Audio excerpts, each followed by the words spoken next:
KPBS On Demand is supported by Paint Care, offering households and businesses in California more than 800 leftover paint drop-off sites for recycling. Quantities of 100-plus gallons of paint may qualify for a large volume pickup. Learn more at paintcare.org.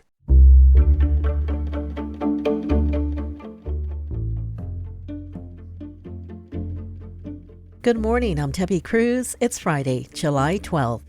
Visitors and employees will now be screened for drugs at county jails. More on that next. But first, let's do the headlines.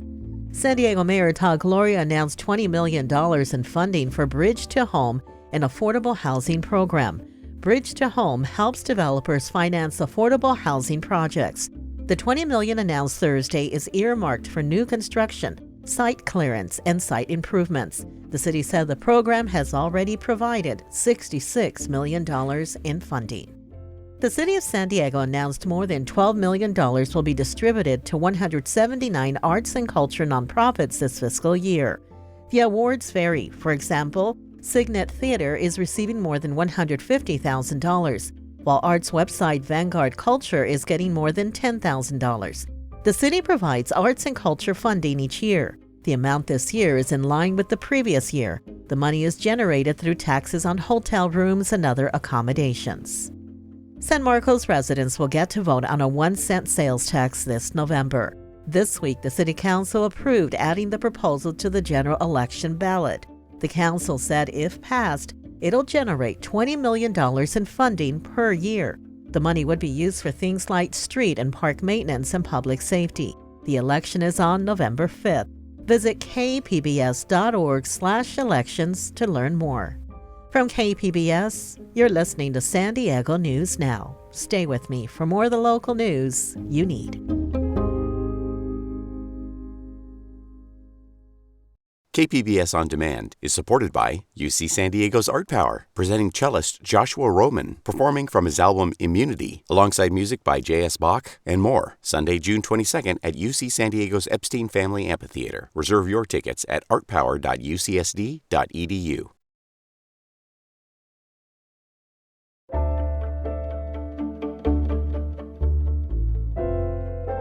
Visitors and employees will soon be screened for drugs when they enter county jails.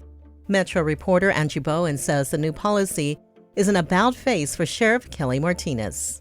Advocates for jail safety have long been urging the Sheriff's Department to screen anyone entering the jail system, even sheriff's deputies, contractors, and visitors.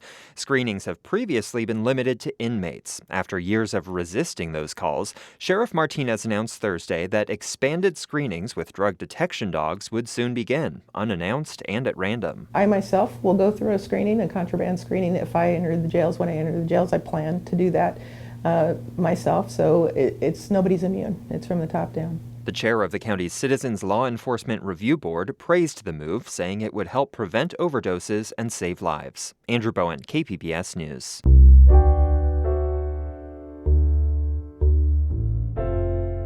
Hotter days could mean a call on consumers to cut back on energy use. California's grid operator wants customers to prepare for flex alerts if extreme heat continues. Reporter Tanya Thorne explains what that means for San Diego. The California Independent System Operator, or CalISO, is the agency which decides when flex alerts are needed. They typically issue flex alerts when extremely hot weather drives up electricity use, jeopardizing grid integrity. The alert is usually issued a day in advance and calls on consumers' help to avoid overwhelming the system. And that can be as easy as, unplugging your phone so it's not charging, or unplugging your laptop, not washing dishes during peak hours, so between 4 and 9 p.m. Alex Welling is with SDG&E. Everything that we can do to conserve energy is going to help us prevent flex alerts, is going to help us prevent the possibility of rotating outages later on. No flex alerts are planned at the moment, but CalISO is asking all Californians to stay prepared and alert if conservation or rotating outages are needed. Tanya Thorne, KPBS News. The heat wave that has taken over much of the county is coming to an end, but triple digits are still expected in some areas. Highs from 112 to 120 are in the forecast for the mountains and deserts. The extreme heat warning for the deserts expires tonight at 9. Find free AC at coolzones.org. coming up, behind the scenes of the Old Globe's newest Shakespeare production. We'll have that story and more just after the break.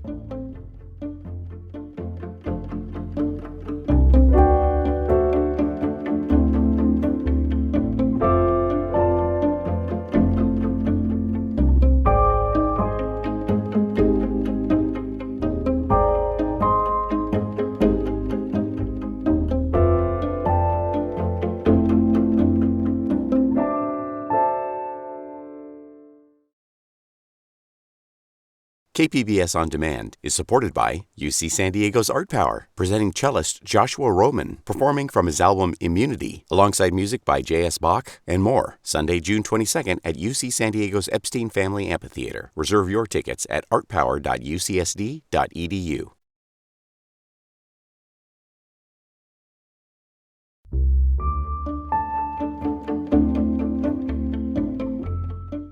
Creatures living miles under the ocean must withstand the kind of pressure that would crush one of us.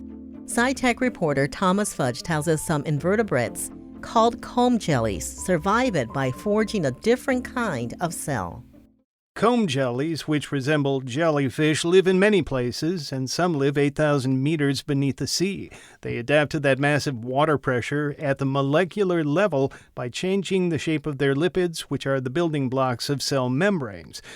Itai Budin, a biochemistry professor at UC San Diego, took part in a study. He described some lipid molecules as looking like traffic cones, with a head and two chains below it that are like legs spread apart. So what pressure does is it will actually compress those chains. And so if you have a lipid that looks like a traffic cone, at high pressure, it'll look like a Coke can. Jacob Winikoff is a deep-sea biochemist at Harvard who partnered with Budin.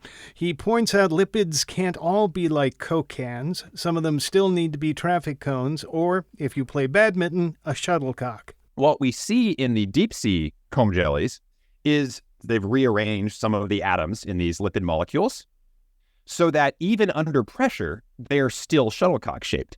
Deep-sea comb jellies can't survive in low-pressure environments. They disintegrate. Thomas Fudge, KPBS News.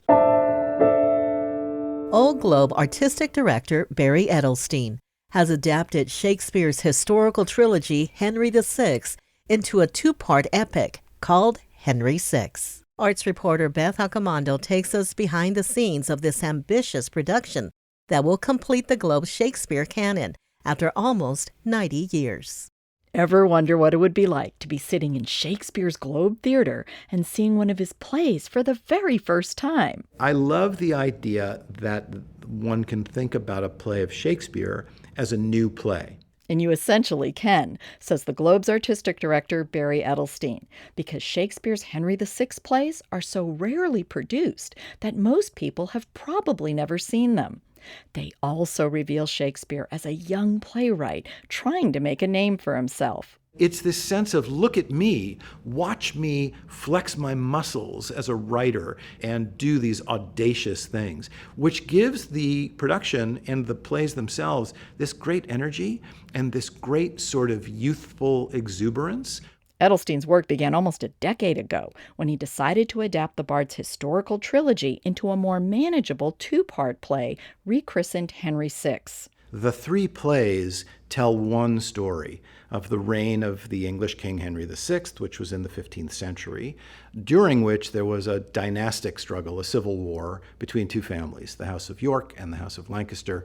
It's an epic tale about power, politics, and people who are driven more by personal ambition than idealism. When people dispense with a sense of the greater good, a sense of the public good, and look only for their own personal power, inevitably chaos and violence results. Shakespeare's plays continue to resonate because he understood how human nature results in history repeating itself, says actress Elizabeth A. Davis. I don't know if that should horrify us or comfort us, but I think that it speaks to Shakespeare's brilliance, that we are still coming back to the humanity that he gives us, or the lack thereof. Davis plays Margaret of Anjou, the French woman who married King Henry. And so when I look at Henry, who is called inept and weak and doesn't do what is in his charge to do. Margaret on the page is furious about it. Margaret does indeed step into those deficits, and she takes over and becomes, in essence, king, a functional king. Margaret displays a ferociousness in the play that earns her the title She-Wolf of France. But Davis sees her as someone seeking security in a very dangerous political landscape. I see a woman desperate to keep her son safe and to try to keep hold of a kingdom that her husband is unable to bring together. So it's a function of necessity. Henry is one of Shakespeare's most fascinating characters, says Edelstein. Henry is a religious man, Henry is a bookish man, Henry is a philosophical man, and he doesn't really like the rough and tumble of politics, and he doesn't really like the violence of war. Kashev Mudliar plays Henry. Welcome, Queen Margaret. I can express no kinder sign of love than this kind kiss. More than anything, I think of him as a kind person. He's described as a kind king, a caring king. But kindness and caring are not often valued in the cutthroat world of politics. His weakness, if we can say there is a weakness, is that he's not able to convince the people around him. That discourse and conversation and peace, that's the way we can solve these problems, you know? And he has a line where he says, "My crown is in my heart, not on my head." I think that does capture him very beautifully in a verse line of, he embodies all those things about leadership and what it means to be a king, but in a way which you can't quite see. The plays show how political decisions by leaders affect the lives of regular people. And as audiences prepare to go to the polls in November to pick a president, Shakespeare's Henry VI may prove especially relevant. Beth Accomando, KPBS News. The Henry VI plays are running through September at the Old Globe's Lowell Davies Festival Theater. That's it for the podcast today. This podcast is produced by Emmeline Mohebi and edited by Brooke Ruth. We had help from producer Laura McCaffrey and reporter John Carroll this week. As always, you can find more San Diego news online at kpbs.org. And now you can find our Comic-Con coverage at kpbs.org/Comic-Con. I'm Tepi Cruz. Thanks for listening and have a great weekend.